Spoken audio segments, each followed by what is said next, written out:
तो hello students, तो आज से हम लोग स्टार्ट करते हैं बीएससी सेकेंड ईयर की फ़िज़िक्स।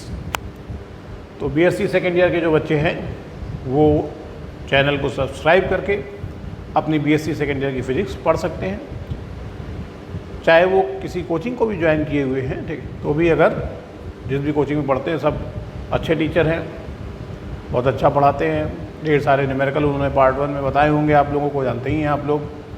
तो काफ़ी अच्छा आप लोग पार्ट 1 पढ़ के आए हैं, ठीक। तो पार्ट 2 में भी आप लोगों ने कोचिंग ज्वाइन कर ही ली होगी। फिर भी अगर आप इस चैनल को देखते हैं तो हो सकता है वो कुछ बेनिफिट हो तो देख सकते हैं, अगर आपको कोई बेनिफिट नहीं लगता है तो आप नहीं भी देख सकते हैं, आपकी इच्छा है पूरी तरीके से, ठीक। तो चलिए मैं स्टार्ट करता हूँ। तो बीएससी सेकेंड ईयर में हम लोग पढ़ेंगे, ठीक है, फर्स्ट पेपर पहले। और फर्स्ट पेपर जो है बच्चों, ठीक, ये है ऑप्टिक्स। वास्तव में हम लोगों को कहना चाहिए कि ये है वेव ऑप्टिक्स। इंटरमीडिएट में जो आप पढ़ते हैं तो वेव ऑप्टिक्स।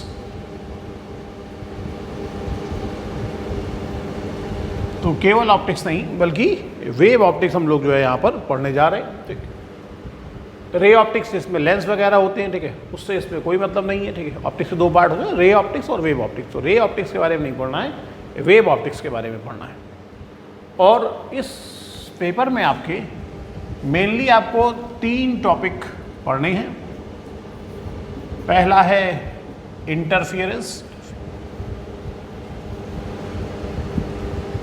सेकंड है आपका डिफ्रैक्शन, और थर्ड टॉपिक जो है वो आपका वो है पोलराइजेशन।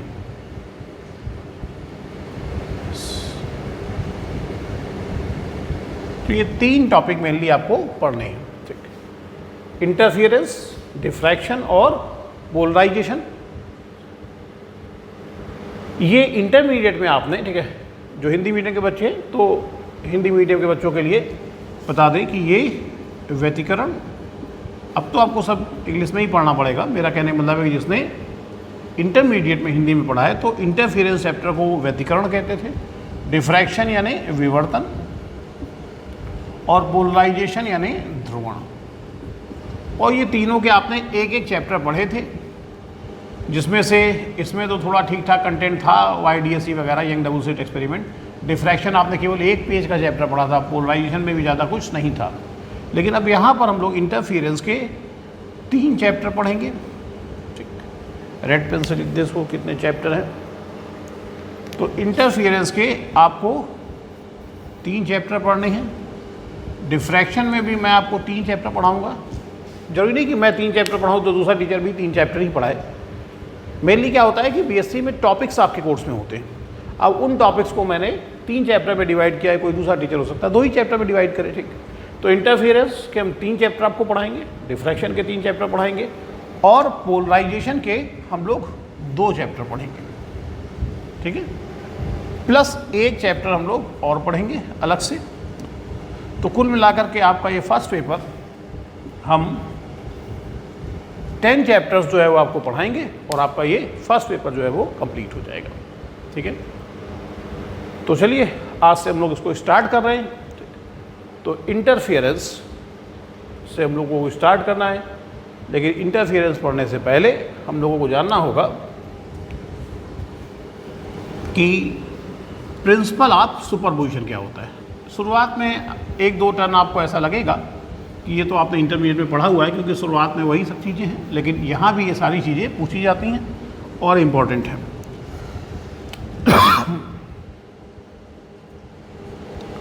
तो प्रिंसिपल ऑफ सुपरपोजिशन,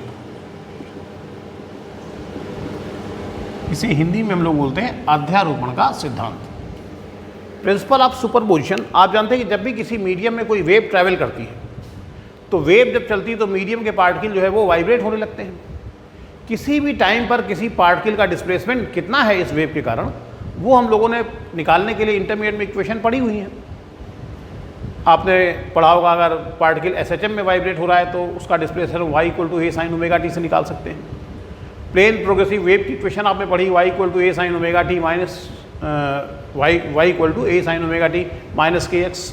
ठीक, तो ये जो वेव की इक्वेशन होती है, ठीक है, इनसे हम क्या कर सकते हैं, वेव की इक्वेशन से किसी पार्टिकल का किसी भी टाइम पर डिस्प्लेसमेंट निकाल सकते हैं। तो जब किसी मीडियम में कोई वेव ट्रैवल करती है, वेव का मतलब डिस्टर्बेंस, तो पार्टिकल जो है वो वाइब्रेट होने लगते हैं। ठीक, और किसी टाइम पर किसी पार्टिकल का अपनी मीन पोजीशन से डिस्प्लेसमेंट कितना है ये हम लोग निकाल सकते हैं। उसके लिए इक्वेशन हम लोगों ने इंटरमीडिएट में पढ़ी हुई है। ठीक, लेकिन मान लीजिए अगर एक वेव नहीं, किसी मीडियम में कई वेव चल रही हैं, तो अगर एक वेव चल रही है तो उसके कारण डिस्प्लेसमेंट निकालने की इक्वेशन है। लेकिन अगर कई वेव चल रही हैं तो सभी वेव के कारण पार्टिकल में डिस्प्लेसमेंट जो है वो क्या होगा, प्रोड्यूस होगा।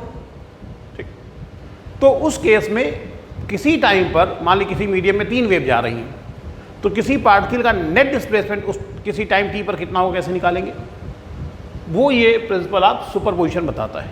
ये प्रिंसिपल बहुत सिंपल सा है और ये कहता है कि किसी टाइम पर अगर आपको, अभी स्टेटमेंट हम लोग सुन लेंगे, किसी टाइम पर अगर आपको पार्टिकल का नेट डिस्प्लेसमेंट निकालना है तो पहले उस मीडियम में जितनी वेव हैं, हर वेव के कारण अलग अलग उस पार्टिकल में उस टाइम पर कितना डिस्प्लेसमेंट प्रोड्यूस होगा निकालिए। किसी एक वेव के कारण निकालना आप जानते हैं, इंटरमीडिएट पढ़ा है आपने, तो हर वेव के कारण पहले अलग अलग निकालिए कि पहली वेव इस टाइम पर इसमें कितना डिस्प्लेसमेंट प्रोड्यूस करेगी, दूसरा कितना करेगी, तीसरा कितना करेगी। फिर ये तीनों तीन डिस्प्लेसमेंट अगर है तो इन तीनों को वेक्टर मेथड से ऐड कर लीजिए। ठीक, वेक्टर मेथड से इनको ऐड कर लीजिए, जोड़ लीजिए, वो पार्टिकल का उस टाइम पर नेट डिस्प्लेसमेंट आ जाएगा। ये है प्रिंसिपल ऑफ सुपरपोजिशन। क्लियर है? मान लो 2 वेव जा रही हैं, तो पहली वेव ने पार्टिकल में y1 डिस्प्लेसमेंट प्रोड्यूस किया, ये पार्टिकल है, पहली वेव ने इसमें y1 डिस्प्लेसमेंट प्रोड्यूस किया, मान लीजिए ऊपर की ओर। ठीक है, और दूसरी वेव ने, या पहले इसको ऐसे समझिए कि मान लीजिए किसी मीडियम में 2 वेव जा रही हैं, अब किसी पार्टिकल का पहली वेव के कारण डिस्प्लेसमेंट y1 है और दूसरी वेव के कारण इसी पार्टिकल का डिस्प्लेसमेंट y2 है। तो प्रिंसिपल ऑफ सुपरपोजिशन ये कहता है कि जिस टाइम पर पहली वेव ने इसमें y1 और दूसरे ने y2 डिस्प्लेसमेंट प्रोड्यूस किया, उस टाइम पर इस पार्टिकल का जो रिजल्टेंट डिस्प्लेसमेंट होगा y, ये बराबर होगा y1 प्लस y2। ऊपर एरो लगा है, मतलब हमें इन दोनों डिस्प्लेसमेंट को वेक्टर मेथड से क्या कर लेना है, ऐड कर लेना है, तो पार्टिकल का रिजल्टेंट डिस्प्लेसमेंट आ जाएगा। ठीक, तो प्रिंसिपल ऑफ सुपरपोजिशन का स्टेटमेंट ये कहता है कि व्हेन 2 और more than 2 wave travel in a medium simultaneously, जब 2 या 2 से ज़्यादा तरंगें किसी माध्यम में एक साथ चलती हैं, व्हेन 2 और more than 2 wave travel in a medium simultaneously, then after superposition of these waves, यानी जब ये वेव्स आपस में मिल जाती है, सुपरपोजिशन का मतलब मिल जाना। ठीक, then after superposition of these waves, the resultant displacement of any particle at any instant, the resultant displacement of any particle at any instant, किसी भी क्षण किसी कण का विस्थापन, the resultant displacement of any particle at any instant is the vector sum of displacement produced by individual waves। Individual wave माने हर तरंग ने अपना अपना जो डिस्प्लेसमेंट प्रोड्यूस किया है, उन सभी डिस्प्लेसमेंट का वेक्टर सम निकाल लीजिए, वो रिजल्टेंट डिस्प्लेसमेंट आ जाएगा। अच्छा, कुछ टीचर वेक्टर सम ना कह करके एल्जेब्रिक सम भी कहते हैं। The resultant displacement of any particle at any instant is the algebraic sum of the displacement produced by individual waves. ठीक, तो वो भी आप बोल सकते हैं एल्जेब्रिक सम का मतलब साइन साइड। ठीक, क्योंकि जनरल केस में क्या होता है कि डिस्प्लेसमेंट या तो सेम डायरेक्शन में होता है या अपोजिट डायरेक्शन में। सेम डायरेक्शन में तो दोनों डिस्प्लेसमेंट पॉजिटिव ले लिए, ऐड कर दिया। ठीक, अपोजिट डायरेक्शन में तो एक डायरेक्शन को हमने पॉजिटिव मान लिया, एक को निगेटिव, और साइन सहित ऐड कर दिया, तो नेट डिस्प्लेसमेंट निकाल आता है। ठीक, तो एल्जेब्रिक सम भी बोलते हैं कुछ टीचर, तो आप वेक्टर सम बोलें ज़्यादा अच्छा है, एल्जेब्रिक सम बोलना चाहें तो वो भी ठीक है। मैं समझाता हूँ वो भी यहाँ पर। जैसे मान लीजिए कि एक पार्टिकल ये कोई है, अब एक वेव ने इसमें y1 डिस्प्लेसमेंट प्रोड्यूस किया ऊपर की ओर, और इसी टाइम पर किसी दूसरी वेव ने इसमें y2 डिस्प्लेसमेंट प्रोड्यूस किया ऊपर की ओर। तो अब इस पार्टिकल का नेट डिस्प्लेसमेंट कितना होगा? अगर हम पहले इस हिसाब से जाएं कि नेट डिस्प्लेसमेंट वेव द्वारा प्रोड्यूस अलग अलग डिस्प्लेसमेंट का वेक्टर सम होता है। तो आपको याद होगा मैंने 11th में आपको वेक्टर पढ़ाया था, उसमें सिखाया था कि जब 2 वेक्टर सेम डायरेक्शन में होते हैं, ठीक है, तो उनका रिजल्टेंट अगर हम वेक्टर मेथड से निकालें तो जो आता है, अगर हम सीधे सीधे उनके मैग्नीट्यूड्स जोड़ दें तब भी उतना ही आता है। तो चूँकि ये y1 वेक्टर और y2 वेक्टर सेम डायरेक्शन में है, तो यहाँ पर हमें पता है इनको हम वेक्टर मेथड से जोड़ेंगे, एरो खींच कर, तो जितना आएगा। अगर इनके मैग्नीट्यूड सीधे सीधे जोड़ दें तब भी उतना ही आता है। तो आप यहाँ पर कहेंगे नेट डिस्प्लेसमेंट जो हो जाएगा वो y1 प्लस y2 हो जाएगा। कुछ लोग कहते हैं सर ये वेक्टर मेथड से तो आपने जोड़ा नहीं। वेक्टर मेथड से जोड़ा, मैंने आपको बताया था कि जब 2 वेक्टर सेम डायरेक्शन में होते हैं तो उनका जो रिजल्टेंट होता है वो उन दोनों वेक्टर के अलग अलग मैग्नीट्यूड के सम के बराबर होता है। आपने रिजल्टेंट निकालने का फार्मूला पढ़ा है ना, R equal to vector method से ही तो फार्मूला आया है, R equal to under root A square plus B square plus 2ab cos theta. तो थीटा अगर सेम डायरेक्शन में थीटा 0 और कॉस 0 की वैल्यू क्या हो जाएगी 1। जब ये 1 रख दोगे तो A square plus B square plus 2ab, A square plus B square plus 2ab हो जाएगा ए प्लस बी का होल स्क्वायर, और ए प्लस बी का होल स्क्वायर का रूट लोगे तो ए प्लस बी आ जाएगा। तो R equal to A plus B आया, जहाँ ए क्या है पहले वेक्टर का मैग्नीट्यूड, बी क्या है दूसरे वेक्टर का मैग्नीट्यूड। तो हमने क्या पाया कि जब दो वेक्टर सेम डायरेक्शन में होते हैं तो जो उनका रिजल्टेंट होता है वो उन दोनों वेक्टर के अलग अलग मैग्नीट्यूड के सम के बराबर होता है। और इस केस में रिजल्टेंट की डायरेक्शन क्या होती है, जब पहला वेक्टर मान लीजिए इस डायरेक्शन में, दूसरा भी इसी डायरेक्शन में, तो रिजल्टेंट भी उसी डायरेक्शन में होगा। यानी अगर एक वेव ने पार्टिकल को 3 सेंटीमीटर ऊपर फेंका, इसी टाइम पर दूसरे पार्टिकल ने इसको 2 सेंटीमीटर ऊपर फेंका सेम डायरेक्शन, तो इस पार्टिकल का इस टाइम पर जो नेट डिस्प्लेसमेंट होगा, ये पार्टिकल अपनी मीन पोजीशन से 5 सेंटीमीटर क्या होगा ऊपर होगा।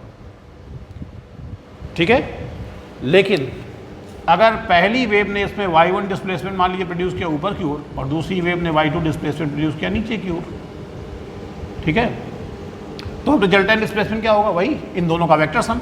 और आपने पढ़ा है कि दो वेक्टर जब अपोजिट डायरेक्शन में होते हैं, ठीक, अपोजिट का मतलब उनके बीच का एंगल 180, तो उनको वेक्टर मेथड से जोड़ें। ये वेक्टर मेथड का फार्मूला है, यहाँ थीटा 180 रखोगे, कॉस 180 की वैल्यू -1 हो जाएगी, और माइनस यहाँ आगे आ जाएगा तो A square plus B square minus 2ab, तो ये ए प्लस बी का ए माइनस बी का होल स्क्वायर हो जाएगा, उसका रूट लोगे तो अब रिजल्टेंट आएगा ए माइनस बी। तो हमने क्या पाया कि जब दो वेक्टर सेम डायरेक्शन में होते हैं तो उनका जो रिजल्टेंट होता है उसका मैग्नीट्यूड उन दोनों वेक्टर के अलग अलग मैग्नीट्यूड के सम के बराबर होता है, और अगर वो अपोजिट डायरेक्शन में है तो रिजल्टेंट का मैग्नीट्यूड उन दोनों वेक्टर के अलग अलग मैग्नीट्यूड के डिफरेंस के बराबर होता है।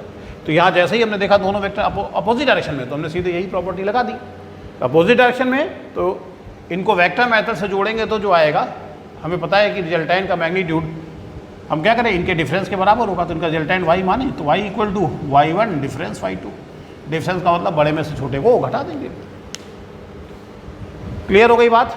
अच्छा, जो लोग ये कहते हैं कि एल्जेब्रिक सम के बराबर होगा, तो जब अपोजिट डायरेक्शन है तो जैसे ऊपर की डायरेक्शन पॉजिटिव मान ली, नीचे की निगेटिव, तो उन्होंने लिख दिया y1 plus minus y2, sign सही जोड़ दिया, और y1 प्लस माइनस y2 क्या हो जाएगा y1 minus y2, resultant displacement आ जाता है। तो दोनों बातें आप कह सकते हैं, लेकिन ज़्यादा सही जो है वो वेक्टर सम है। ठीक, तो समझ में आ गया प्रिंसिपल ऑफ सुपरपोजिशन क्या कहता है। When 2 or more than 2 waves travel in a medium simultaneously, then after superposition of these waves, the resultant displacement of any particle at any instant is the vector sum of displacement produced by individual waves, or we can say is the algebraic sum of the displacement produced by individual waves। Clear है, यानी कुल मिला के सरल भाषा में जितनी भी वेव चल रही सबके कारण पहले अलग अलग डिस्प्लेसमेंट निकाल लो और फिर सबको वेक्टर मेथड से ऐड कर दो, नेट डिस्प्लेसमेंट निकल आएगा। क्लियर हो गई बात। ध्यान रखिएगा, प्रिंसिपल ऑफ सुपरपोजिशन उन वेव्स पर लागू नहीं होता जिनका एम्पलीट्यूड बहुत ज़्यादा होता है, जैसे लेज़र वेव हो गई, ठीक, तो लेज़र वेव पे ये जो है वो अप्लाई नहीं होता है, एप्लीकेबल नहीं होता है। क्लियर हो गई बात। चलिए, तो प्रिंसिपल ऑफ सुपरपोजिशन हम लोगों ने पढ़ लिया। अब हम लोग बात करते हैं कि इंटरफियरेंस क्या होता है।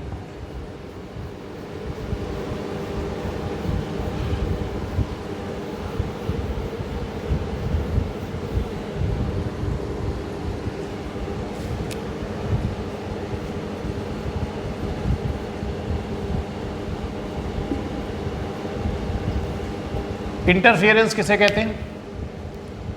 कहते हैं जब किसी मीडियम में सेम फ्रीक्वेंसी की वेव्स, फ्रीक्वेंसी सेम हो, सेम फ्रीक्वेंसी की वेव और वो सेम डायरेक्शन में क्या करती हैं, ट्रैवल करती हैं, तो अगर वो आपस में सुपरपोज होती हैं, ठीक, मान लो दो वेव चल रही हैं, ठीक, एक की इंटेंसिटी I1 है, दूसरे की I2 है, फ्रीक्वेंसी सेम है, सेम डायरेक्शन में जा रही हैं, जब वो आपस में मिलती हैं, सुपरपोज होती हैं, तो मीडियम के अलग अलग पॉइंट पर रिजल्टेंट वेव की इंटेंसिटी, दोनों के मिलने से जो रिजल्टेंट वेव बनेगी उस रिजल्टेंट वेव की इंटेंसिटी अलग अलग पाई जाती है।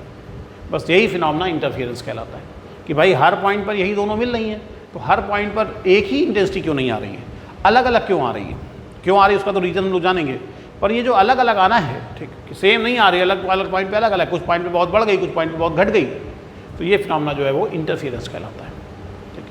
जिन पॉइंट पर इंटेंसिटी बहुत बढ़ जाती है वहाँ पर होने वाली इंटरफियरेंस को हम लोग कंस्ट्रक्टिव इंटरफियरेंस कहते हैं, और जहाँ बहुत घट जाती है वहाँ पर होने वाला इंटरफेरेंस जो है वो डिस्ट्रक्टिव इंटरफेरेंस कहलाता है। कंस्ट्रक्टिव इंटरफेरेंस, कंस्ट्रक्ट का मतलब क्या हो गया, बढ़ गई, और डिस्ट्रक्टिव माने घट गई। ठीक, तो कहते हैं व्हेन टू और more then two waves of same frequency and approximately same amplitude, amplitude में ज़्यादा डिफरेंस ना हो तो ज़्यादा अच्छा है। ठीक, तो कहते हैं व्हेन टू और more then two waves of same frequency and approximately same amplitude travel in a medium simultaneously in same direction, then after superposition of these waves, the resultant intensity increases at some point and decreases at other some points. यानी resultant intensity कुछ point पे बढ़ जाती है, कुछ point पे घट जाती है। This phenomena is called interference. तो ये फिनोमेना जो है वो इंटरफियरेंस कहलाता है। जिन पॉइंट पर इंटेंसिटी मैंने बताया कि बढ़ जाती है, वहाँ पर होने वाले इंटरफियरेंस को हम लोग कंस्ट्रक्टिव इंटरफियरेंस कहते हैं, और जहाँ बहुत घट जाती है वहाँ पर होने वाला इंटरफियरेंस डिस्ट्रक्टिव इंटरफियरेंस कहलाता है। ठीक, क्लियर है, समझ में आ गई बात आपको? ठीक है, सरल इंटरमीडिएट में पढ़ा हुआ है। अब हम लोग इसके कुछ मैथमेटिकल फार्मूले जो है वो प्रूव करते हैं। तो देखिए जरा कैसे प्रूव करेंगे हम लोग इंटरफेरेंस का मैथमेटिकल एनालिसिस, या यूँ कह सकते हैं कि किसी पॉइंट पर रिजल्टेंट इंटेंसिटी कितनी होगी उसको निकालने का फार्मूला हम लोगों को निकालना है। तो क्या करने जा रहे हैं हम लोग, रिजल्टेंट इंटेंसिटी।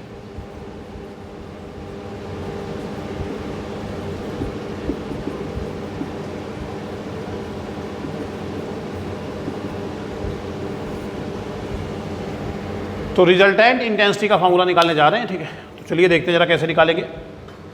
हमने यहाँ ये मान लिया कि किसी मीडियम में दो वेव, दो प्लेन प्रोग्रेसिव हार्मोनिक वेव जो है, प्लेन प्रोग्रेसिव हार्मोनिक वेव किसे कहते हैं, जिनके चलने पर मीडियम के पार्टिकल एसएचएम में वाइब्रेट होते हैं। जिनके चलने पर मीडियम के पार्टिकल एसएचएम में वाइब्रेट होते हैं उन्हें हम लोग बोलते हैं प्लेन प्रोग्रेसिव हार्मोनिक वेव। तो हमने माना किसी मीडियम में दो प्लेन प्रोग्रेसिव हार्मोनिक वेव जो है वो सेम डायरेक्शन में चल रही हैं। ठीक, इनकी फ्रीक्वेंसी सेम है और एम्पलीट्यूड एक का A1 है और एक का A2 है। तो एक वेव का एम्पलीट्यूड A1 है, दूसरे का A2 है। तो किसी टाइम t पर पहली वेव जिसका एम्पलीट्यूड A1 है, सोचिए इसके कारण मीडियम के किसी पार्टिकल का टाइम t पर डिस्प्लेसमेंट कितना होगा निकालना हो तो हमें पता है ये wave plane progressive harmonic wave है। इसका मतलब इसके चलने पर पार्टिकल एसएचएम में वाइब्रेट होगा।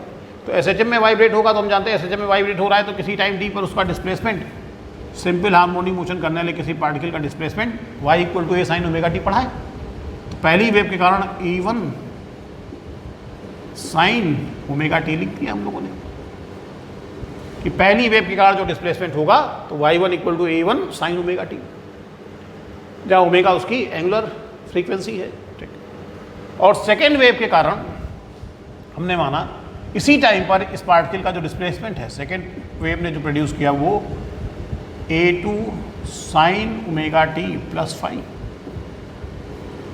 आप जानते हैं साइन के साथ जो एंगल लिखा होता है उसे हम लोग फेज कहते हैं, फेज हिंदी में कला बोलते हैं। ठीक, तो जब ये दोनों वेव जिस पॉइंट पर मिलती हैं तो जरूरी नहीं कि इन दोनों की फेज जो है वो क्या हो, सेम हो भी सकती है और हो सकता है कि उनकी फेज में कुछ डिफरेंस हो।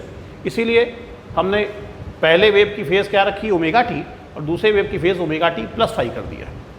अब अगर ये इस पॉइंट पर सेम फेज में मिली हैं तो उस केस में हम कह देंगे इस कंडीशन में फाइव बराबर 0 है। पर हो सकता है उनके बीच फेज डिफरेंस वहाँ 30 डिग्री हो, 60 डिग्री हो, तो उस केस में फाइव इक्वल टू 60 या 30 ले लेंगे। ठीक, तो यानी हम ये मान के चल रहे हैं कि जरूरी नहीं कि वो वहाँ पर सेम फेज में मिले, कुछ फेज डिफरेंस हो सकता है।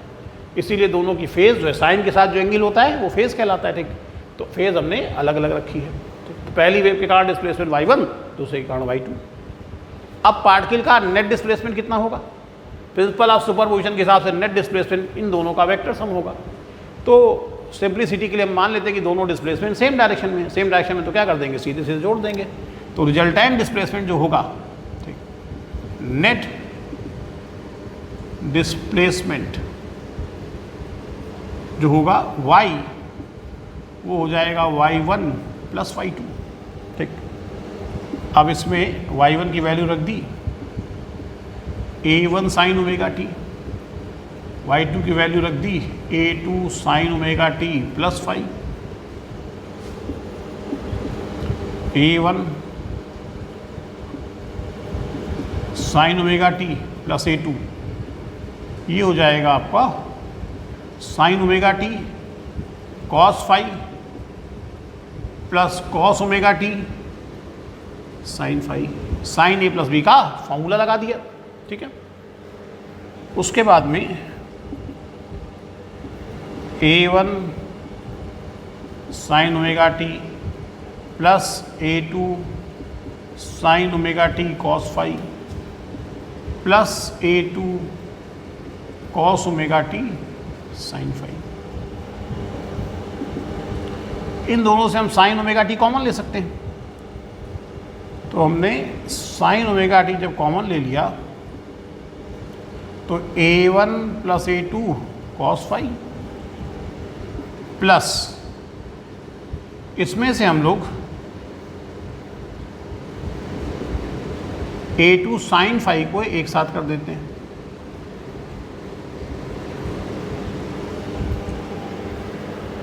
ठीक है,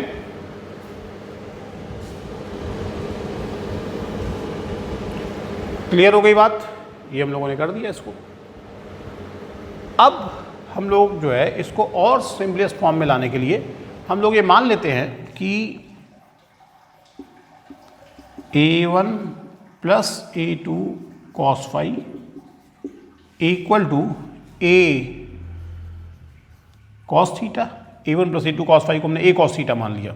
ठीक, देखिए इसमें A1 A2 तो कांस्टेंट है और ये कॉस का फंक्शन है, तो लेफ्ट साइड में क्या है, कांस्टेंट और कॉस का फंक्शन, तो कैपिटल एक नया कांस्टेंट है और अभी भी राइट साइड क्या है, कॉस का ही फंक्शन है, तो इसको इसके बराबर मान सकते हैं। और ऐसे ही हमने A2 साइन फाई को A साइन थीटा मान लिया। लेफ्ट साइड भी साइन का फंक्शन है, राइट साइड भी साइन का फंक्शन है, तो ये हमने अपनी तरफ से इसको मान लिया। इसको थोड़ा सिंप्लीफाई करने के लिए इक्वेशन 1, चलिए इसको ऐसे लिख देते हैं रोमन में 1 और 2। ठीक, कोई दिक्कत हो बताइए, सबकी समझ में आ गई बात? अब हम लोग क्या करेंगे यहाँ पर कि जो हमने माना तो यहाँ पे पुट करते हैं। जब इसको हम यहाँ पुट करेंगे तो y इक्वल टू, देखिए साइन ओमेगा टी और A1 plus A2 cos phi की जगह लिख दिया A कॉस थीटा और आगे कॉस ओमेगा टी और यहाँ लिख दिया A sine theta. Capital A common हो जाएगा तो ये बचेगा sine omega T cos theta plus cos omega T sine theta. Sine omega T cos theta plus cos omega T sine theta, ये sine omega T plus theta का formula आ गया। ठीक, तो इसकी जगह हम लोग लिख सकते हैं sign omega T plus theta. ठीक है, और ये हम लोगों ने पार्टिकल का रिजल्टेंट डिस्प्लेसमेंट निकाल लिया प्रिंसिपल ऑफ सुपरपोजिशन लगाकर। लेकिन अगर हम देखें तो पार्टिकल का जो रिजल्टेंट डिस्प्लेसमेंट है ये सकल सूरत में एक नई वेव इक्वेशन जैसा है जिसका एम्पलीट्यूड जो है वो क्या हो, कैपिटल ए हो। जैसे पहली वेव जिसका एम्पलीट्यूड A1 था उसके कारण डिस्प्लेसमेंट क्या निकला था, A1 साइन ओमेगा टी। दूसरी वेव जिसका एम्पलीट्यूड A2 था उसके कारण निकला था A2 sine omega T plus phi. ठीक है, जैसे पहली वेव के कारण A1 साइन ओमेगा टी है, दूसरी वेव के कारण A2 sine omega T plus phi है, वैसे रिजल्टेंट डिस्प्लेसमेंट निकल रहा है A sine omega T plus theta. ऐसा लगता है जैसे मानो ये एक नई वेव के कारण है जिसका एम्पलीट्यूड कैपिटल ए है और एंगुलर फ्रीक्वेंसी उन्हीं के बराबर है ओमेगा। तो सवाल है कि ये नई वेव की अगर इक्वेशन आ गई तो कहाँ से आई ये नई वेव? निश्चित रूप से उन दोनों वेव के मिलने से बनी है तो ये नई वेव। ठीक, दोनों वेव के मिलने से बनी है तो इसी को तो हम लोग रिजल्टेंट वेव कहेंगे। यानी हम ये कह सकते हैं पार्टिकल का जो रिजल्टेंट डिस्प्लेसमेंट है जब हमने उस प्रिंसिपल ऑफ सुपरपोजिशन लगा के निकाला तो वो एक नई वेव की इक्वेशन जैसा है। ऐसा लगता है मान के देखने पर कि मानो ये एक डिस्प्लेसमेंट एक ऐसी वेव ने प्रोड्यूस किया जिसका एम्पलीट्यूड कैपिटल ए है, तो ये एक नई वेव की इक्वेशन है और यहाँ कैपिटल ए उस नई वेव का एम्पलीट्यूड का काम कर रहा है। यानी कैपिटल ए जो है वो नई वेव, और ये नई वेव क्या कहलाएगी, रिजल्टेंट वेव। तो कैपिटल ए यहाँ पर रिजल्टेंट वेव के एम्पलीट्यूड को रिप्रेजेंट कर रहा है। तो कैपिटल ए अगर रिजल्टेंट वेव के एम्पलीट्यूड को रिप्रेजेंट कर रहा है तो इस कैपिटल ए की वैल्यू निकाली जाए। तो ये कैपिटल ए तो हमने अपनी तरफ से माना था, कहाँ पर, इन इक्वेशंस में। इसी से कैपिटल ए निकलेगा। कैसे निकलेगा? इन दोनों इक्वेशंस का स्क्वायर करके ऐड कर दीजिए। इक्वेशन 1 का स्क्वायर किया, इक्वेशन 2 का स्क्वायर किया और दोनों को ऐड कर दिया। तो देखिए लेफ्ट हैंड साइड, ये जो राइट हैंड साइड है उधर, पहले इधर देखते हैं हम लोग। A1 plus A2 cos phi का whole square plus A2 sine phi का होल स्क्वायर, और इधर हो जाएगा A square cos square theta plus A square sine square theta. तो ए स्क्वायर हमने कॉमन ले लिया, sine square theta plus cos square theta 1 हो गया। तो ये जो ए स्क्वायर है इसको हमने इधर लिखा, इसका होल स्क्वायर करें तो A1 square plus A2 square cos square phi plus 2A1 A2 cos phi, इसका होल स्क्वायर करेंगे तो A2 square sine square phi. A2 square cos square phi और A2 square sine square phi को एक साथ लिखिए और उससे A2 स्क्वायर कॉमन ले लीजिए। तो cos square phi plus sine square phi क्या हो जाएगा 1 हो जाएगा। तो बचेगा जोड़ने पर, इन दोनों को एक साथ जोड़ने पर क्या बचा A2 स्क्वायर जो कॉमन लिया था। ठीक, तो कुल मिलाकर के ए स्क्वायर इक्वल टू आ गया A1 स्क्वायर, इन दोनों का सम हो गया A2 square plus 2A1 A2 cos phi. तो A1 square plus A2 square plus 2A1 A2 cos phi, ये ए स्क्वायर की वैल्यू है। तो ए की वैल्यू क्या हो जाएगी, ए की वैल्यू हो जाएगी under root A1 square plus A2 square plus 2A1 A2 cos phi. A1 square plus A2 square plus 2A1 A2 cos phi, ये लीजिए। तो यहां पर कैपिटल है जो रिजल्टेंट वेव का एम्पलीट्यूड था, हमने उसकी वैल्यू निकाल ली है। क्यों वैल्यू निकाली, क्योंकि हम लोग को फर्स्ट ईयर इंटर से पता है कि किसी भी वेव की जो इंटेंसिटी होती है वो उसके एम्पलीट्यूड के स्क्वायर के प्रोपोर्शनल होती है, जानते होंगे आप लोग। तो हमें ये जानना है, इंटरफेरेंस का एनालिसिस करना है, हमें ये जानना है कि रिजल्टेंट वेव की इंटेंसिटी जो है ये हर पॉइंट पर एक क्यों नहीं होती, अलग अलग पॉइंट पर अलग अलग क्यों होती है। यानी हमें रिजल्टेंट वेव के एम्पलीट्यूड के बारे में, सॉरी इंटेंसिटी के बारे में जानना है। तो अगर रिजल्टेंट वेव की इंटेंसिटी के बारे में जानना है तो हमें पता है कि वो रिजल्टेंट वेव के एम्पलीट्यूड के स्क्वायर के प्रोपोर्शनल होगी। तो रिजल्टेंट वेव का एम्पलीट्यूड निकाला जाए, तो ये हम लोगों ने रिजल्टेंट वेव का एम्पलीट्यूड निकाल लिया। इसका आप एक स्क्रीनशॉट ले लीजिए, फिर आगे बढ़ा जाए उसके लिए इसको इरेज करना होगा। इसका एक स्क्रीनशॉट आप ले लीजिए। तो ये हम लोगों का रिजल्टेंट वेव का एम्पलीट्यूड निकला, A equal to under root A1 square plus A2 square plus 2A1 A2 cos phi. ये रिजल्टेंट वेव का एम्पलीट्यूड निकालने का फार्मूला जो है वो याद रखिए, A equal to under root A1 square plus A2 square plus 2A1 A2 cos phi. ठीक है, इससे कुछ छोटे छोटे न्यूमेरिकल्स भी लगते हैं, लेकिन वो आपसे BSc में पूछे नहीं जाएंगे, वो 12th में पूछे जाते हैं। ठीक है, जिसमें दोनों वेव का एम्पलीट्यूड दिया, किसी पॉइंट में उनके बीच का फेज डिफरेंस कितना है दोनों वेव का वो दे दिया, और रिजल्टेंट वेव का एम्पलीट्यूड आपसे पूछा गया। तो अब इस तरह के क्वेश्चन नहीं पूछे जाएंगे, लेकिन फिर भी फार्मूला तो याद ही होना चाहिए। ठीक, अब रिजल्टेंट वेव की इंटेंसिटी जो है, चूंकि इंटेंसिटी जो है रिजल्टेंट वेव की वो एम्पलीट्यूड के स्क्वायर के प्रोपोर्शनल होती है। प्रोपोर्शनल का साइन लाने के लिए मान ली कांस्टेंट लगा दें के ए स्क्वायर, तो के और ए इसका स्क्वायर रखोगे तो रूट हट जाएगा, A1 square plus A2 square plus 2A1 A2 cos phi. ये रिजल्टेंट इंटेंसिटी मीडियम के किसी पॉइंट पर रिजल्टेंट वेव की इंटेंसिटी निकालने का फार्मूला आया। हर पॉइंट पर वही दोनों वेव मिलती हैं, तो उन दोनों वेव के एम्पलीट्यूड तो फिक्स हैं, लेकिन अलग अलग पॉइंट पर उनके बीच का फेज डिफरेंस जो है वो अलग अलग होता है। किसी पॉइंट पर वो सेम फेज में पहुंचती हैं, किसी पॉइंट पर फेज डिफरेंस 30, 60 ऐसे होता रहता है। तो चूंकि अलग अलग पॉइंट पर उनके बीच का फेज डिफरेंस बदलता है, और फाई बदलने के कारण ही अलग अलग पॉइंट पर रिजल्टेंट वेव की इंटेंसिटी अलग अलग होती है। तो इंटरफेरेंस का रीजन क्या है, रीजन ये निकल के आया कि चूंकि रिजल्टेंट वेव की इंटेंसिटी उन दोनों वेव के एम्पलीट्यूड पर डिपेंड करने के साथ साथ उन दोनों वेव के बीच के फेज डिफरेंस पर भी डिपेंड करती है, और ये फेज डिफरेंस पॉइंट बदलने के साथ साथ बदलता है, इसीलिए रिजल्टेंट वेव की इंटेंसिटी अलग अलग पॉइंट पर अलग अलग होती है। एक और इंटेंसिटी निकालने का फार्मूला यहाँ बता रहे हैं हम आपको, ठीक, जिसके बाद मेरे BSc सेकेंड ईयर के नोट्स होंगे, उसमें वो नहीं दिया गया होगा, तो आप उसको नोट कर सकते हैं रफ वगैरह में, कि अगर हम इसी को थोड़ा और सॉल्व करें, K1 square plus K2 square plus 2 A1 A2 cos phi.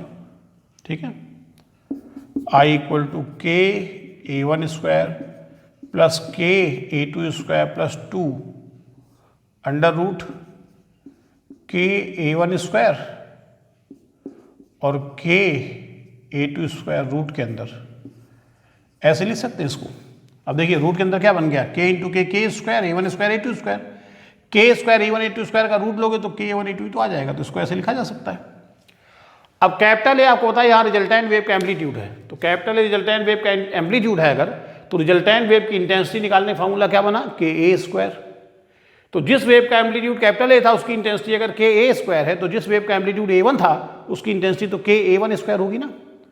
तो इसका मतलब के A1² ये पहले वेव की इंटेंसिटी हो जाएगी, ऐसे ही के A2² दूसरे वेव की इंटेंसिटी हो जाएगी, जिसको हम I1 I2 से दिखा लें। तो यहाँ पर अगर हम लोग लिखें I1 plus I2 plus 2 under root I1 I2 cos phi, तो ये किसी पॉइंट पर रिजल्टेंट वेव की इंटेंसिटी निकालने का फार्मूला आ गया दोनों वेव की इंटेंसिटी के टर्म में। ये जो फार्मूला है ये दोनों वेव के एम्पलीट्यूड के टर्म में है, और ये जो फार्मूला है ये दोनों वेव की इंटेंसिटी के टर्म में है। और यहाँ पे हम ये कह सकते हैं कि रिजल्टेंट वेव की इंटेंसिटी किसी पॉइंट पर दोनों वेव की अलग अलग इंटेंसिटी पर तो डिपेंड करती है। अगर खाली अलग अलग इंटेंसिटी पर डिपेंड करती तो हर पॉइंट पर एक ही रहती है, लेकिन I1 I2 पर डिपेंड करने के साथ साथ फाई पर भी डिपेंड करती है। और ये फाई जो है दोनों वेव के बीच का फेज डिफरेंस ये अलग अलग पॉइंट पर अलग अलग हो जाता है, इसीलिए अलग अलग पॉइंट पर रिजल्टेंट वेव की जो इंटेंसिटी है वो अलग अलग आती है। क्लियर हो गई बात आपको? सभी को समझ में आ गई बात? कोई दिक्कत हो तो बताइए। तो ये रिजल्टेंट वेव की इंटेंसिटी निकालने का हम लोगों ने फॉर्मूला जान लिया, ठीक है। इसका एक स्क्रीनशॉट ले लीजिए। तो चलिए अब देखते हैं यहाँ पर हम लोग फॉर कंस्ट्रक्टिव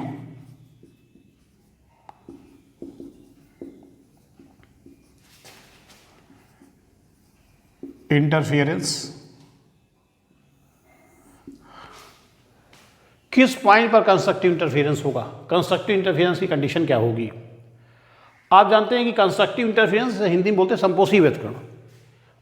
किन पॉइंट्स पर होने वाले इंटरफेरेंस को हम कंस्ट्रक्टिव इंटरफेरेंस कहते हैं, जहां पर इंटेंसिटी मैक्सिमम हो। तो कंस्ट्रक्टिव इंटरफेरेंस के लिए इंटेंसिटी मैक्सिमम होनी चाहिए। इंटेंसिटी किस पर डिपेंड कर रही है, I1 I2 तो कांस्टेंट है cos फाई पर।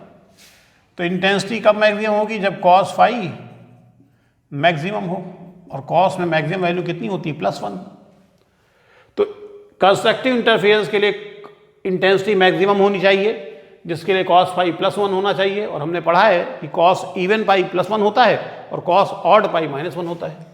तो आपको +1 वैल्यू चाहिए कंस्ट्रक्टिव इंटरफेरेंस के लिए। तो हमने cos phi equal to cos 2m pi, ठीक है। cos phi equal to cos 2m pi लिख दिया, ठीक। तो phi equal to 2m pi, where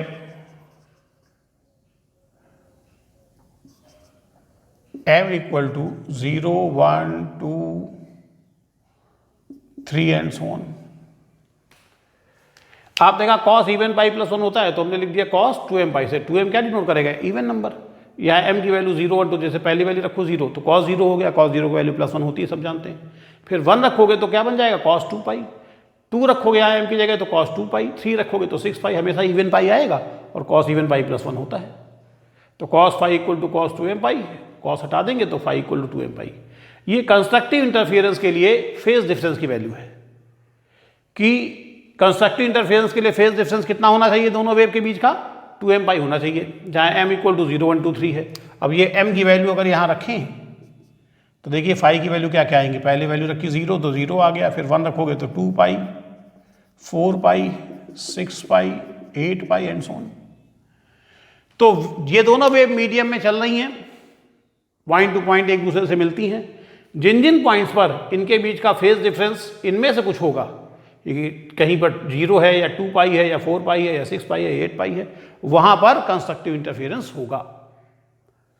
तो किन पॉइंट्स पर कंस्ट्रक्टिव इंटरफेरेंस होता है, उन पॉइंट्स पर कंस्ट्रक्टिव इंटरफेरेंस होता है जिन पॉइंट्स पर दोनों वेव के बीच का फेज डिफरेंस जो है वो पाई का इवन मल्टीपल होता है, पाई का सम गुणांक होता है, इवन मल्टीपल होता है, वहां पर कंस्ट्रक्टिव इंटरफेरेंस होता है। तो जब कंस्ट्रक्टिव इंटरफेरेंस होता है तो क्या होता है, इंटेंसिटी जो है वो बहुत बढ़ जाती है। तो जरा निकालें कि वो मैक्सिमम इंटेंसिटी कितनी हो जाती है। तो अगर आपको मैक्सिमम इंटेंसिटी निकालनी तो इंटेंसिटी के दो फार्मूले हैं। इंटेंसिटी कब मैक्सिमम होगी आप बता ही चुके, जब cos फाई +1 होगा। तो अगर इन दोनों फार्मूलों में हम cos फाई की वैल्यू +1 रखें तो I मैक्सिमम इसमें रखोगे +1 तो a1 square + a2 square + 2a1 a2, तो ये a1 + a2 का होल स्क्वायर हो जाएगा।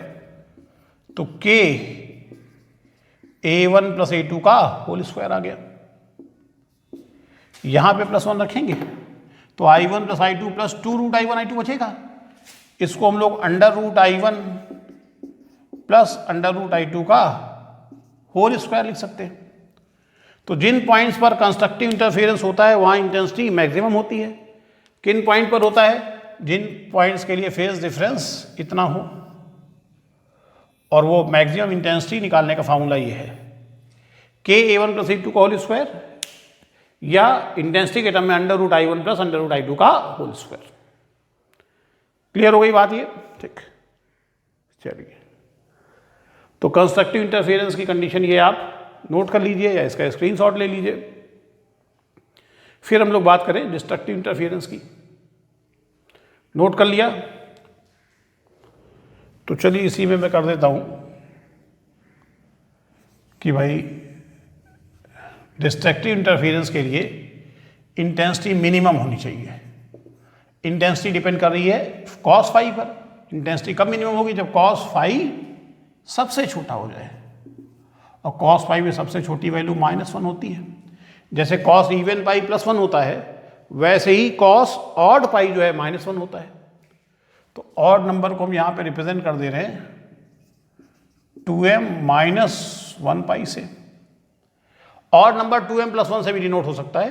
अगर 2m + 1 लिखेंगे तो m की वैल्यू 0 1 2 3 होगी। आप खुद रख के देख लो, 2m + 1 में m की वैल्यू 0 से चालू होगी, 0 1 2 3 रख के एक एक करके देखिए जरा। पहली वैल्यू 0 रखी तो ये तो 0 हो गया, क्या बचा 1, और पहला ऑड नंबर 1 ही तो होता है। फिर अगली वैल्यू यहाँ 1 रखोगे तो 2 + 1 3 आ जाएगा। फिर 2 रखोगे, 2 × 2 4 + 1 5। देखिए लाइन से ऑड नंबर आ रहे हैं कि नहीं आ रहे हैं। लेकिन अगर यही ऑड नंबर हम 2m - 1 से डिनोट करें, तब यहाँ पे m की वैल्यू हम लोग 1 2 3 से रखते हैं। पहली वैल्यू 1 रखी तो 1 रखोगे तो 2 में से 1 जाएगा, क्या बचेगा 1। फिर 2 रखोगे, 2 × 4 उनमें से 1 जाएगा तो 3। तो ऑड नंबर को 2m + 1 से भी आप डिनोट कर सकते हैं, 2m - 1 से भी।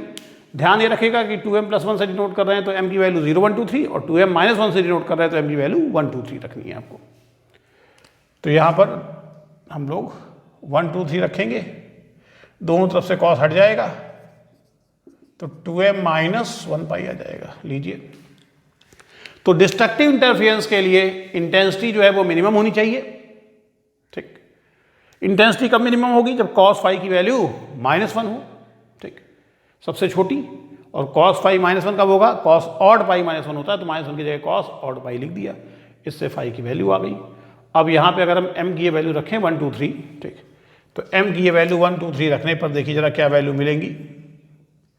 जैसे अभी इवन मल्टीपल आया था, अब देखिए जरा, पहली वैल्यू रखी 1, तो 1 रखोगे तो क्या आ जाएगा, यहाँ पे बचेगा 1 बचेगा, तो cos पाई आ गया। फिर 2 रखोगे, 2 × 2 4 में से 1 जाएगा 3 पाई, फिर 5 पाई, फिर 7 पाई। यानी उन बिंदुओं पर विनाशी व्यतिकरण होगा, डिस्ट्रक्टिव इंटरफेरेंस होगा, जिन पॉइंट्स पर दोनों वेव के बीच का जो फेज डिफरेंस है वो पाई, 3 पाई, 5 पाई, 7 पाई, इनमें से कुछ भी होगा। इनमें से कुछ भी होगा तो डिस्ट्रक्टिव इंटरफेरेंस होगा, और जब डिस्ट्रक्टिव इंटरफेरेंस होगा तो क्या होगा, इंटेंसिटी मिनिमम हो जाएगी। कितनी होगी वो मिनिमम इंटेंसिटी, कितनी होगी वो मिनिमम इंटेंसिटी निकालने के लिए आप पहले तो ये देखें कि इंटेंसिटी कब मिनिमम होगी, जब cos फाई -1 हो। तो इस फार्मूले में भी यहाँ पर cos फाई की वैल्यू -1 रखिए, जब -1 रखोगे तो माइनस यहाँ आ जाएगा, तो ये a1 + a2 -2a1 a2 होगा, तो ये a1 - a2 का होल स्क्वायर हो जाएगा, a1 - a2 का होल स्क्वायर, ठीक। तो यहाँ माइनस आ जाएगा आपका। ऐसे यहाँ पे -1 रखोगे तो माइनस साइन आ गया, तो i1 + i2 -2√i1 i2, जिसे हम लोग √i1 - √i2 का होल स्क्वायर ले सकते हैं। तो जिन पॉइंट पर इंटेंसिटी मिनिमम होगी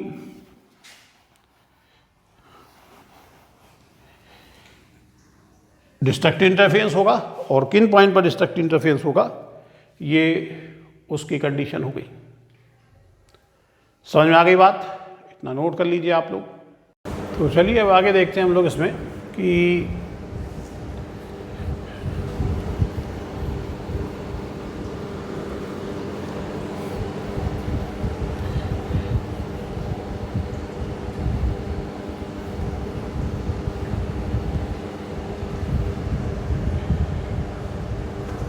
जो आई मैक्सिमम का फॉर्मूला था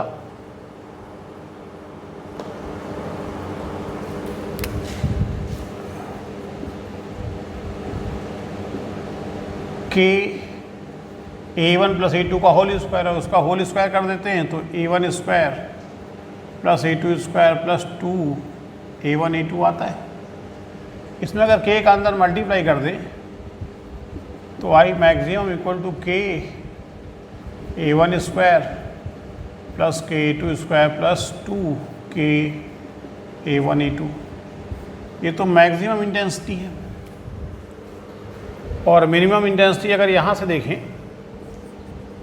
वही होल स्क्वायर करिए इसका, उसके बाद K का अंदर मल्टीप्लाई करेंगे तो K A1 square plus K A2 square minus 2 K A1 A2, ये मिनिमम इंटेंसिटी है। क्वेश्चन 2, अगर हम एवरेज इंटेंसिटी निकालना चाहें कि हाँ भाई कुछ पॉइंट पे मैक्सिमम है तो इतनी है, मिनिमम है तो इतनी है, तो ये एवरेज इंटेंसिटी कितनी होगी? अगर ये हम एवरेज इंटेंसिटी निकालना चाहें तो मैक्सिमम और मिनिमम जोड़ के 2 से डिवाइड कर दें, तो आई एवरेज,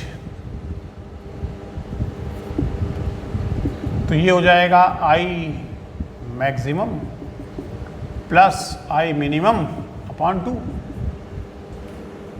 अब जब आप इसको ऐड करेंगे तो देखिए K1 स्क्वायर और K1 स्क्वायर जुड़ के 2K1 स्क्वायर, K2 स्क्वायर और K A2 स्क्वायर ऐड होगा 2K A2 स्क्वायर हो जाएगा, और minus 2K1 K2 plus 2K1 K2 तो कैंसिल हो जाएगा।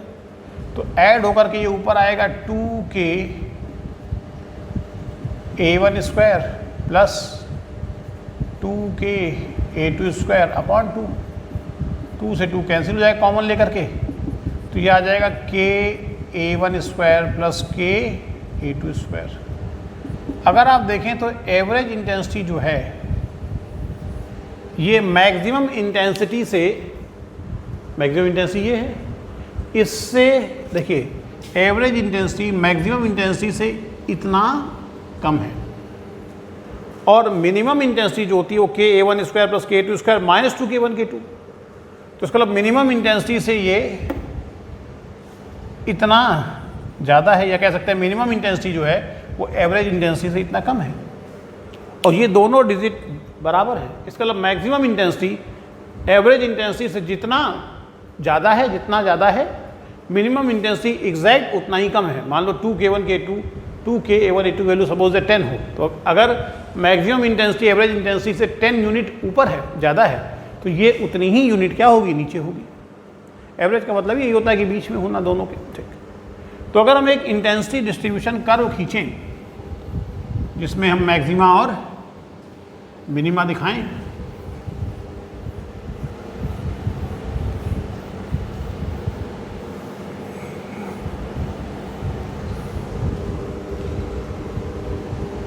तो एक इंटेंसिटी डिस्ट्रीब्यूशन कर्व अगर हम लोग खींचते हैं यहाँ पर,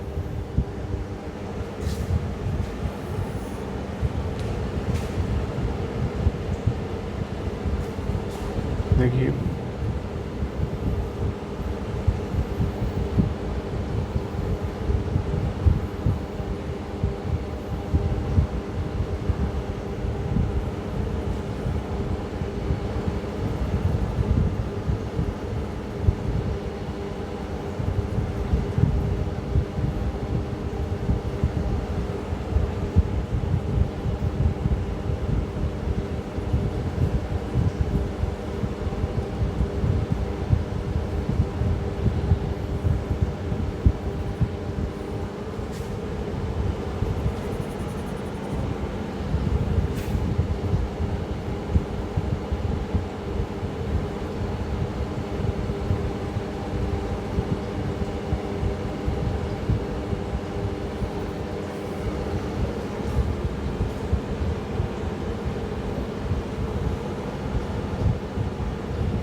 तो ये तो ज़ीरो है, फाई इक्वल टू ज़ीरो पर इंटेंसिटी मैक्सिमम है।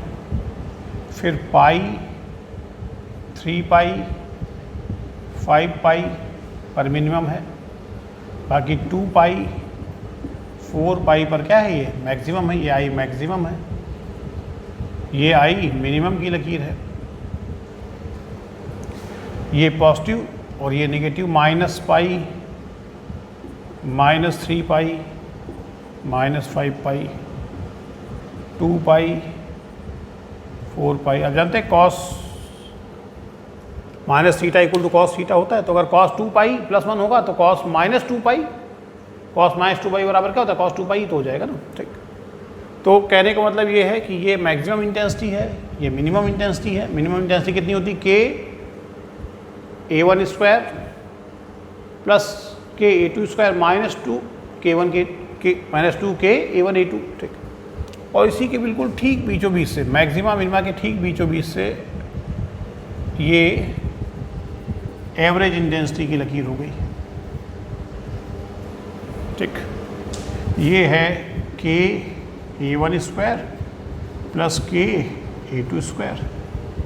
ये जो गैप है आप कह सकते हो ये 2K A1 A2 है। तो मैक्सिमम इंटेंसिटी एवरेज इंटेंसिटी से इतना ज़्यादा है और मिनिमम इंटेंसिटी एवरेज इंटेंसिटी से इतना ही कम। ये गैप 2K A1 A2। तो ये line K A1 square plus A2 square है, तो यहाँ पे वैल्यू क्या हो जाएगी, उससे इतना ज़्यादा, और यहाँ पर इससे इतना कम, क्योंकि इतना नीचे आ गए। ठीक, तो ये इंटेंसिटी डिस्ट्रीब्यूशन कर्व कहलाता है। इस एक्सिस पर हमने आई लिया है और इस एक्सिस पर हमने फाई लिया है, दोनों वेव के बीच का फेज डिफरेंस। तो जब फेज डिफरेंस पाई, 3 पाई, 5 पाई है तो इंटेंसिटी मिनिमम है, 2 पाई, 4 पाई पर मैक्सिमम है। क्लियर हो गई बात इतनी? सबकी समझ में आ गई इतनी सी बात?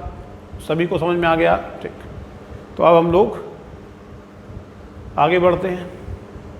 इतना सबकी समझ में आ गया इंटेंसिटी डिस्ट्रीब्यूशन कर्व।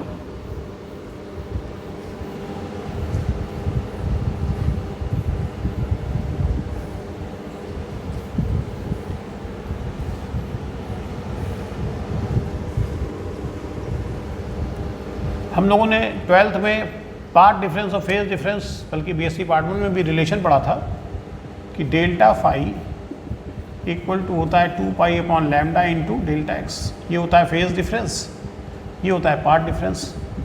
तो यहाँ से डेल्टा एक्स इक्वल टू आ जाएगा delta phi into lambda upon 2 pi, यानी path difference equal to phase difference into lambda upon 2 pi. अब हम लोग कंस्ट्रक्टिव इंटरफेरेंस के लिए फेज डिफरेंस जानते हैं। फॉर कंस्ट्रक्टिव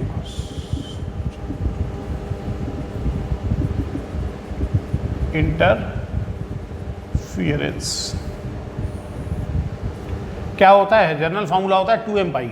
यहाँ पे रखिए 2m पाई,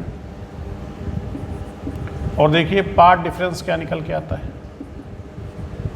2m pi into lambda upon 2 पाई। तो ये कैंसिल हो गया। तो इसका मतलब कंस्ट्रक्टिव इंटरफेरेंस के लिए दोनों वेव के बीच का पाथ डिफरेंस जो आया वो m लैम्डा आया, और यहाँ पे m की वैल्यू 0, 1, 2, 3 होती है, आप जानते हैं 2m पाई में। तो ये m की वैल्यू यहाँ रखें, पहली वैल्यू 0 रखेंगे 0 आ जाएगा, 1 रखेंगे तो लैम्डा, फिर 2 लैम्डा, फिर 3 लैम्डा, 5 लैम्डा। यानी किसी पॉइंट पर कंस्ट्रक्टिव इंटरफेरेंस होगा या डिस्ट्रक्टिव इंटरफेरेंस होगा, ये फेज डिफरेंस के अलावा हम लोग पाथ डिफरेंस से भी देख सकते हैं कि दो वेव किसी पॉइंट पर पहुंची और अगर दोनों के द्वारा ट्रेवल पाथ में कोई डिफरेंस नहीं है, यानी पाथ डिफरेंस 0 है, पाथ में डिफरेंस 0 है, तो कंस्ट्रक्टिव इंटरफेरेंस होगा। और अगर डिफरेंस है कुछ, तो वो डिफरेंस अगर लैम्डा का है, 2 लैम्डा का है, 3 लैम्डा का है, 5 लैम्डा का है, जहाँ लैम्डा क्या है, लैम्डा जो लाइट हम यूज़ कर रहे हैं उसकी वेवलेंथ है। ठीक, तो अगर यूज़ की गई लाइट की वेवलेंथ का 2 टाइम्स, 3 टाइम्स, 5 टाइम्स है, ठीक है, यानी लैम्डा का इंटीग्रल मल्टीपल है, ठीक, पाथ डिफरेंस, तो भी वहाँ पर कंस्ट्रक्टिव इंटरफेरेंस ही होता है। ठीक है, समझ में आ गई बात सबको अच्छे से?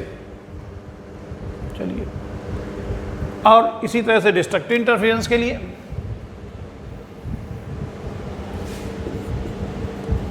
फॉर डिस्ट्रक्टिव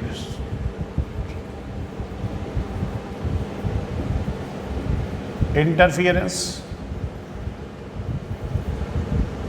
पाथ डिफरेंस निकालना है। फिर से यही फार्मूला लगाया। यहाँ पर फेज डिफरेंस हमने पढ़ा था 2m - 1 पाई, पाई का ऑड मल्टी पढ़ाया था 2m - 1 पाई, वो लिख दिया फेज डिफरेंस की जगह। तो डिस्ट्रक्टिव इंटरफेरेंस के लिए जो फेज डिफरेंस होता है वो रखा, पाई से पाई कैंसिल हो गया और पाथ डिफरेंस निकल के आ गया 2m - 1 λ/2।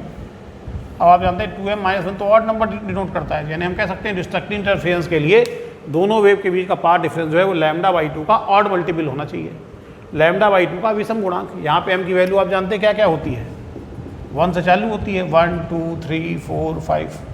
अब एक एक करके यहाँ रखेंगे अगर, तो देखिए पाथ डिफरेंस की वैल्यू क्या निकल के आएगी। पहली वैल्यू 1 रखोगे तो 1 हो जाएगा, ये तो आएगा λ/2। फिर 2 रखोगे तो आएगा 3 λ/2, फिर 5 λ/2, फिर 7 λ/2, ऐसे ही आता जाएगा। यानी कुल मिला के λ/2 का ऑड मल्टीपल होना चाहिए। तो जैसे कंस्ट्रक्टिव इंटरफेरेंस के लिए दोनों वेव के बीच का जो पाथ डिफरेंस है वो लैम्डा का इंटीग्रल मल्टीपल होना चाहिए, डिस्ट्रक्टिव इंटरफेरेंस के लिए जो है वो ऑड मल्टीपल होना चाहिए। क्लियर हो गई बात। अब जैसे मान लीजिए ये कोई दो सोर्स हैं, ठीक है, इससे चलने वाली रे और इससे चलने वाली रे यहाँ पर पहुँचती है। अब अगर इस पॉइंट पर देखें तो जितना पाथ ये ट्रैवल करके आई उतना ही पाथ ये ट्रैवल करके आई। S1 और S2 से आने वाली वेव इस पॉइंट P पर सेम पाथ तय करके आई, यानी पाथ डिफरेंस क्या है, 0 है। 0 है तो यहाँ कंस्ट्रक्टिव इंटरफेरेंस होगा। अब स्क्रीन के इस पॉइंट पर इससे आने वाली रे पहुँची और इससे आने वाली रे पहुँची Q पॉइंट पर, तो साफ साफ दिखाई दे रहा है इसकी तुलना में ये पाथ ज़्यादा लंबा है। तो दोनों के बीच का पाथ डिफरेंस कैसे निकालेंगे, इस पाथ की लेंथ निकालो S2Q। चलो इसको हम लोग C पॉइंट बोल देते हैं, इसको P पॉइंट बोल देते हैं। तो S2P और इस पाथ की लेंथ S1P, तो S2P - S1P ये दोनों के बीच का क्या हो जाएगा, पाथ डिफरेंस हो जाएगा। अब ये दोनों के पाथ में ये जो डिफरेंस है, अगर वो लैम्डा 2 लैम्डा 3 लैम्डा 5 लैम्डा में से कुछ है तब तो इस पॉइंट P पर कंस्ट्रक्टिव इंटरफेरेंस होगा। और अगर ये पाथ डिफरेंस λ/2 3 λ/2 5 λ/2 7 λ/2 इनमें से कुछ है तो यहाँ पर डिस्ट्रक्टिव इंटरफेरेंस होगा। क्लियर हो गई बात आप लोगों को। ठीक, तो ये हमने आप लोगों को इंटरफेरेंस जो है वो पढ़ाया। तो अभी आप लोगों को क्या करना है कि इसको तैयार करना है, पहला लेक्चर है आपका, ठीक है, फिर आगे हम इसके आगे पढ़ाएंगे, ठीक है। तो इसको पढ़िए, घर पर रहिए, अपना ख्याल रखिए।